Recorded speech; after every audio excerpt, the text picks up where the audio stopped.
소리로 공부하는 녀석들 소공녀 윤쌤과 함께하는 소공녀 오늘은 2-2단원 중국 역사 이야기 계속 이어갑니다.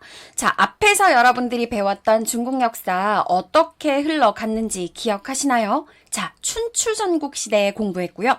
최초로 중국을 통일한 진나라 공부했고요. 이 진나라의 역사가 짧아요. 진나라가 멸망한 이후에 두 번째로 중국을 통일한 한나라까지 공부했습니다. 자, 지금부터 정리할 시기는요. 이 한나라가 다시 멸망하고 나서 분열된 중국 위진남북조 시대부터죠. 자, 이번 시간에는 위진남북조 시대에 관련된 이야기 한번 쭉 이어가 보도록 할게요.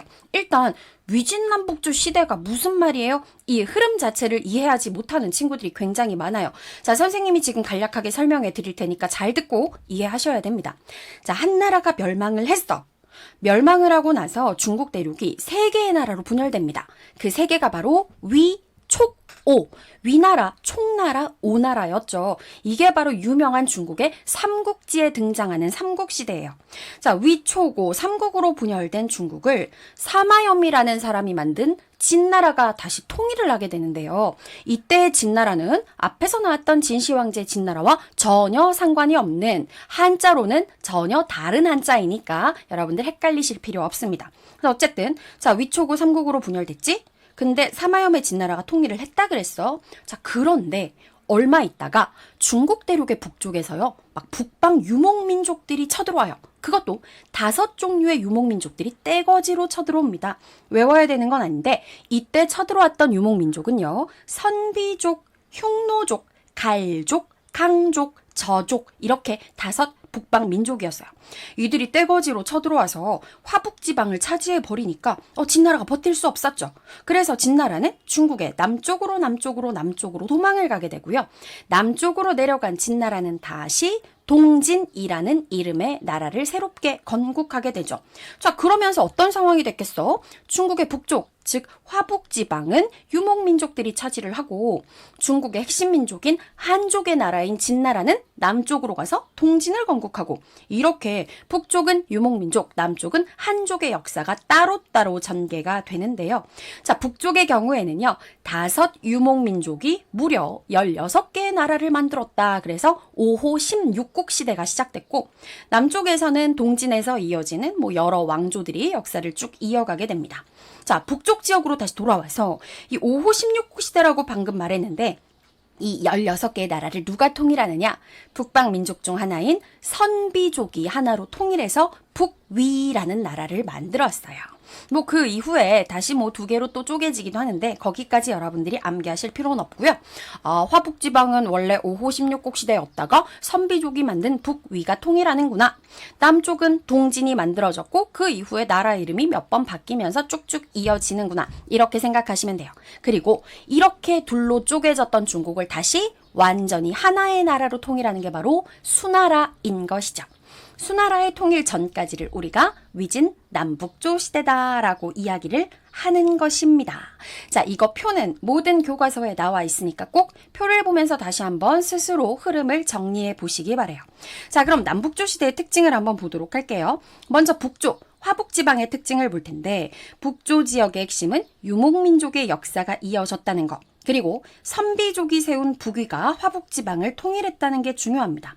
이 북위에는요, 효문제라고 하는 황제가 있었는데요. 이 효문제는 자신들 선비족의 문화라든지 여러 가지 제도가 한족의 제도보다 부족하다라는 생각을 했었어요. 그래서 우리 선비족의 국가가 오랫동안 발전을 하려면 한족의 문화를 받아들여야 된다라고 판단해서 한족의 문화를 받아들이는 한화 정책을 추진하죠. 예를 들어서 선비족의 복장이나 언어를 다 금지시키고요. 한족의 옷을 입게 하고 한족의 언어를 쓰게 했어요. 또 선비족의 성씨를 한족의 성씨로 다 바꾸게 했죠. 그리고 또 완전히 피를 하나로 섞기 위해서 선비족과 한족의 결혼을 적극적으로 추진을 하기도 했습니다. 한마디로 북방의 유목민족과 한족의 문화를 융합하려고 한 것이 한화정책이다. 이렇게 정리하시면 돼요. 자, 한족들이 옮겨간 남조의 역사를 이어서 한번 보도록 할게요. 진나라가 내려와서 동진이 만들어졌다고 했는데 그 이후에 나라 이름을 외우셔야 되는 건 아니지만 뭐 송제, 양진 이런 나라들이 잇따라 계속해서 건국이 되었습니다. 수나라가 통일을 하기 전까지의 얘기겠죠. 이 남조 지역에 동진이 내려가면서 강남 지역이 개발되기 시작했는데요. 워낙 우수한 농업 기술을 가진 한족들이 이 강남 지방으로 이동을 하다 보니까 이 농업 기술을 이용해서 엄청나게 빠르게 농업이 발달했고 그래서 농업 생산력은 향상되고 경제가 발전하기 시작을 했던 것이죠. 자, 이제 계속 이어서 두 번째 위진남북조 시대의 사회와 문화 특징을 한번 살펴보도록 하겠습니다. 지금부터 아주 중요한 이야기를 할 텐데요. 위진남북조 시대에는요. 관리를 뽑는 방식으로 구품 중정제라고 하는 제도가 실시됐어요. 이건 북조에서도 그리고 남조에서도 활발하게 사용이 되던 제도였는데 이 구품 중정제라고 하는 게 무엇이냐면 각 지방에 중정관이라는 관리를 파견을 하는 거야. 그래서 각 지방에 보면은 뭐 똑똑한 사람들이 있을 거 아니에요. 인품도 훌륭하고 지식 수준도 높고 이런 사람들을 좀 쭉 확인을 한 다음에 이 지방의 중정관이 이 똑똑하고 인품이 좋은 사람들을 중앙정부에다가 추천해서 올리는 거죠. 아, 이 사람 굉장히 똑똑합니다. 관리로 쓰실 만한 인물입니다 하고 추천서를 올리면 이 사람이 추천받은 사람이 중앙에서 관리가 되는 제도. 이게 바로 구품중정제예요. 구품중정제가 실시되면서 지방에서 성장한 세력인 호족들이 중앙으로 진출을 하기 시작했고 중앙으로 진출을 하고 대대로 막 관직을 독차지하고 하면서 이들이 무슨 세력으로 발전하느냐? 문벌 귀족으로 발전을 하는 겁니다. 그래서 위진남북조 시대에 문벌 귀족 사회가 형성된 거예요. 자, 다시 정리하자면 구품중정제라는 제도 때문에 지방의 호족이 중앙으로 진출했고 그들이 문벌 귀족이 되었구나. 이렇게 정리하시면 되는 거죠. 자, 이번에는 종교를 한번 보도록 할까요? 불교하고 도교에 대해서 한번 봐야 되는데 일단 불교가 처음 중국에 들어온 건 한나라 시대였어요. 그런데 위진남북조 시대에 와서 어마어마하게 빠르게 발전을 한 거죠. 특히 북조 지역 같은 경우에는 뭐 윈강 석굴사원, 룽먼 석굴사원과 같이 거대한 대규모의 석굴사원을 만들기도 했었고요. 그리고 위진남북조 시대에 중국에 들어와 있던 이 풀교가 고구려와 백제까지 전파가 되었습니다. 자, 이번에는 도교를 볼 텐데요. 자, 도교는 위진남북조 시대에 처음으로 만들어진 종교죠. 노자와 장자가 춘추전국 시대에 주장했던 도가 사상에 신선 사상 그리고 민간 신앙 같은 게 결합되면서 발전한 게 도교이고 이 도교는 특히 남조의 귀족들을 중심으로 빠르게 성장을 하게 됩니다. 자, 종교 말고도요, 청담사상이라고 하는 게 유행했는데요. 이 청담사상도 남조에서 많이 유행을 했었어요. 뭔가 복잡하고 굉장히 어지러운 일이 많은 정치판을 떠나서 개인이 그냥 아름다운 자연 속에서 자유로운 삶을 즐기고 아름다운 이야기를 나누고 이런 것들을 좋아했던 사상을 청담사상이라고 합니다.